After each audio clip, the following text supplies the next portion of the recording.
Le Tout-Puissant a dit, « Cela c'est pour ce que vos mains ont accompli. Et Dieu n'est point injuste envers les esclaves, tels que les gens de Pharaon et ceux qui sont avant eux. Ils n'ont pas cru aux signes de Dieu, puis Dieu les a saisis pour leurs péchés.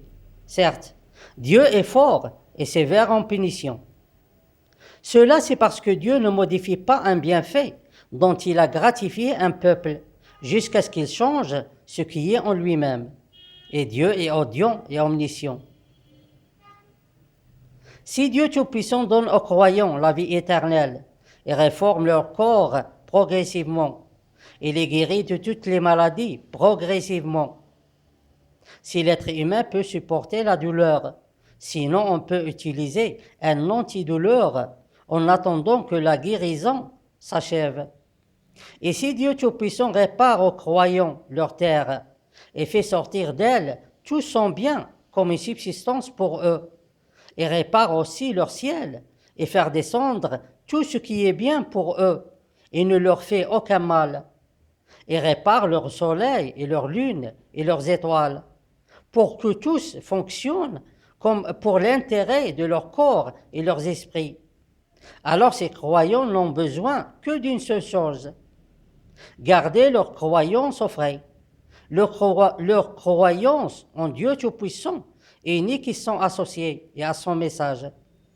Car son bienfait sur les croyants n'est pas un chèque blanc, tout comme son acceptation de leur croyance n'est pas une attestation valable pour chaque cycle de la vie éternelle. Car si le mécréant peut demander le pardon à Dieu et se diriger vers la vraie croyance à un certain moment, alors le croyant lui aussi peut profiter du bienfait et abandonner sa croyance en Dieu pour se diriger vers les alternatives à un certain moment. Mais comment croire en Dieu Tout-Puissant? Et c'est quoi la croyance des cœurs? C'est très simple. Il suffit de s'éloigner du mensonge et la fraude et la tromperie et l'orgueil et l'égoïsme et le soi suprême et l'opprime des autres et l'utilisation des autres et faire du mal aux autres sans justification et l'utilisation de la science ou la religion pour les intérêts personnels et familiales et l'utilisation des lois pour voler l'argent des peuples. C'est ainsi que les cœurs se purifient pour que les esprits servent Dieu Tout-Puissant, lui seul et son associé.